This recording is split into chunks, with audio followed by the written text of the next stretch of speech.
అనుకున్న కార్యక్రమాలలో కార్యజయం కలుగుతుంది.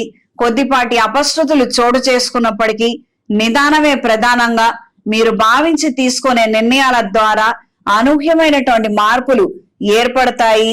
తాత్కాలికంగా మన ముందు వాళ్ళకేవో ప్రయోజనాలు దక్కాయి, మన చేతుల్లో అవకాశాలు చేజారిపోయాయి, ఇంటర్వ్యూలు కావచ్చు, లైసెన్స్ రెన్యువల్స్ కావచ్చు, మనకేదో రావట్లేదు వేరే వాళ్ళకి ఇస్తున్నారన్నట్టుగా మాటలు విన్నప్పటికీ మీరు నెమ్మరతగా ఉండగలిగితే, ఓపికతో సంయమనంతో నిరీక్షిస్తే ఆ ఎవరైతే తీసుకున్నారో వాళ్ళు కాదనుకొని వెళ్ళిపోవటం, ఆ తర్వాత లైన్ లో ఉంది మీరే కాబట్టి మీకు అవకాశాలు దక్కే విధంగా అనూహ్యమైనటువంటి మార్పులు ఏర్పడతాయి.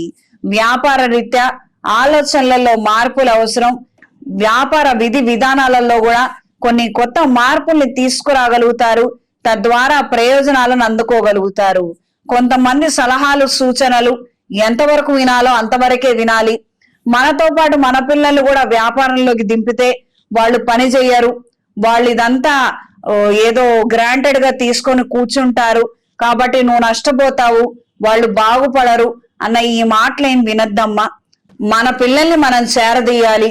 కలుసుబాట కాదా, వాళ్ళు అడుగు పెడితే వ్యాపారం పడిపోతుందా లేదా అమాంతం పెరుగుతుందా, అది మీకు తెలియనటువంటి విషయము, వాళ్ళు ఊహించినటువంటి విషయము.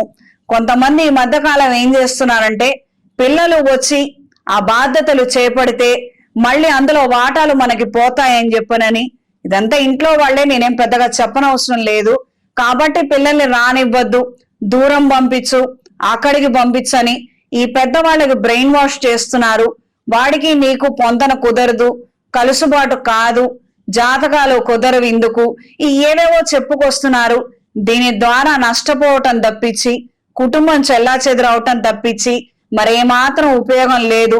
మీరు కష్టపడి స్థాపించినటువంటి వ్యాపారం అది మీ పిల్లలు చెయ్యాలా లేకపోతే పరాయి వాడు చెయ్యాలా అన్న నిర్ణయం మీరు తీసుకోవాలి.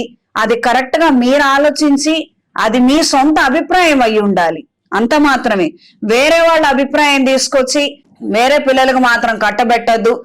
ఆలస్యం చేస్తే మాత్రం ఖచ్చితంగా ఇబ్బంది పడే అవకాశాలు, ప్రమాదాలు అందరికీ పొంచి ఉంటున్నాయి. అప్రమత్తంగా ఉండి వ్యవహరించండి. దూర ప్రయాణాలు అనుకూలంగా ఉంటాయి.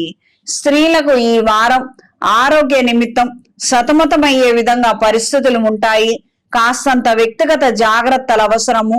పోటీ పరీక్షల్లో పాల్గొనే వారికి ఆఖరి నిమిషంలో మార్పులు ఏర్పడతాయి. తీసుకున్న నిర్ణయంలో స్వతంత్రించి కొన్ని నిర్ణయాలను ప్రవేశపెట్టలేక అవకతవకలు, ఇబ్బందికరమైన వాతావరణంలో ఉండిపోతారు.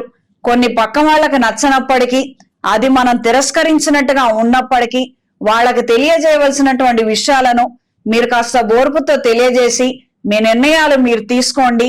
కార్యానుకూలత ఏర్పడుతుంది. నెమ్మదిగా ఈ మిస్అండర్స్టాండింగ్ కూడా పరిష్కారం అయిపోతుంది. ఈ వారం వృశ్చిక రాశి వారికి కలిసొచ్చే రంగు తెలుపు, కలిసొచ్చే దిక్కు పడమర, కలిసొచ్చే సంఖ్య 3.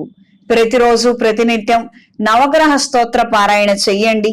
నవగ్రహ ఒత్తులతో, అష్టమూలికా తైలంతో కుజగ్రహం దగ్గర దీపారాధన జరిపించండి. రుణ బాధలు అధికంగా ఉన్నట్లయితే అంగారక పాశుపత హోమాన్ని ఏదైనా శైవ క్షేత్రంలో జరిపించండి. రుణ విముక్తి కలుగుతుంది. ఇంట్లో, వ్యాపార ప్రదేశాలలో కప్పు సాంబ్రాణి, దైవికం పొడితో ధూపం వేయండి.